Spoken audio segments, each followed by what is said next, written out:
আসসালামু আলাইকুম ওরহমতুল্লাহি ওয়াবারকাতুহ। প্রিয় দর্শকবিন্দু, আজকে আমরা একটি ইসলামিক গল্প শুনব। আশা করি গল্পটি থেকে আমরা বিশেষ কিছু অর্জন করতে পারব, যা হয়তো আমাদের জীবনকে বদলে দিতে পারে। তাই গল্পটি প্রথম থেকে শেষ পর্যন্ত শোনার অনুরোধ রইল। তাহলে কথা না বাড়িয়ে গল্পটি শুরু করি।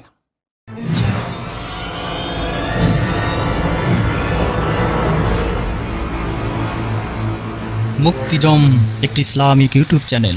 ইসলামিক সব নতুন নতুন ভিডিও পেতে চ্যানেলটি সাবস্ক্রাইব করে রাখুন। অসংখ্য ধন্যবাদ। একদিন এক ব্যক্তি একটি জঙ্গলে হাঁটছিলেন। এমন সময় হঠাৎ দেখলেন যে এক সিংহ তার পিছু নিয়েছে। তিনি তখন কি করবেন বুঝতে না পেরে প্রাণ ভয়ে দৌড়াতে লাগলেন।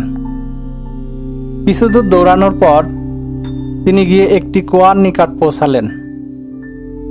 দেখতে পেলেন কুয়াটি পানি শূন্য। এমন অবস্থায় কি করবেন বুঝতে না পেরে সিংহের হাত থেকে বাঁচার জন্য তিনি চোখ বন্ধ করে কুয়াতে ঝাঁপ দিলেন। পড়তে পড়তে তিনি একটি ঝুলন্ত দড়ি দেখে তা খপ করে ধরে ফেললেন এবং ওই অবস্থায় ঝুলে রইলেন। উপরে চেয়ে দেখলেন কুয়ার মুখে সিংহটি তাকে খাওয়ার অপেক্ষায় দাঁড়িয়ে আছে। ভাবলেন খুব কষ্টে সিংহের থাবা থেকে নিজেকে রক্ষা করতে পেরেছেন। স্বস্তির নিঃশ্বাস নিতে নিতে একটু নিচের দিকে চেয়ে দেখতেই দেখলেন বিশাল এক সাপ তার নিচে নামার অপেক্ষায় চেয়ে আছে। এই অবস্থা দেখে তার মধ্যে পেরেশানি আরো বেড়ে গেল। এখানেই শেষ না, বিপদের উপর আরো বিপদ দেখতে পেলেন। একটি সাদা আর একটি কালো ইঁদুর তার দড়িটি কামড়ে ছিঁড়ে ফেলতে চাইছে। এখন আর নিজেকে সামাল দিতে পারলেন না। সারা শরীর যেন তার ভয়ে শিমশিম করছে। এমন হিমশিম অবস্থায় কি করবেন যখন তিনি বুঝতে পারছিলেন না, তখন হঠাৎ তার সামনে কুয়ার সাথে একটি মৌচাক দেখতে পেলেন।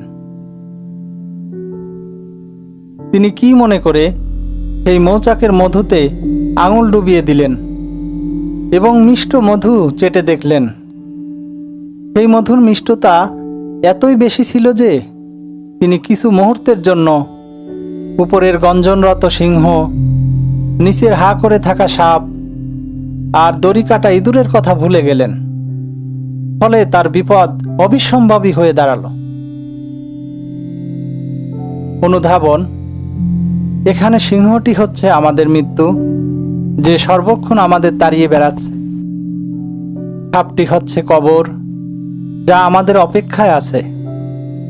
দড়িটি হচ্ছে আমাদের জীবন, যাকে আশ্রয় করেই বেঁচে থাকা।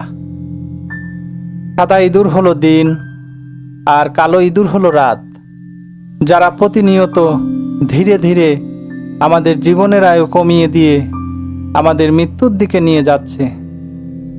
আর মৌচাক হলো দুনিয়া, যার সামান্য মিষ্টতা পরখ করে দেখতে গেলেও আমাদের এই চতুর্মুখী ভয়ানক বিপদের কথা ভুলে যাওয়াটা বাধ্য। এই গল্পটি থেকে আমরা যা শিখলাম তা হচ্ছে, আমাদের এখনই সচেতন হওয়া উচিত। দুনিয়ার মোহ মায়া থেকে নিজেকে মুক্ত করে চতুর্মুখী বিপদের কথা মাথায় রেখে পরকাল লাভের আশায় আল্লাহ ও তার রাসূলের খুশি অনুযায়ী জীবনযাপন করা।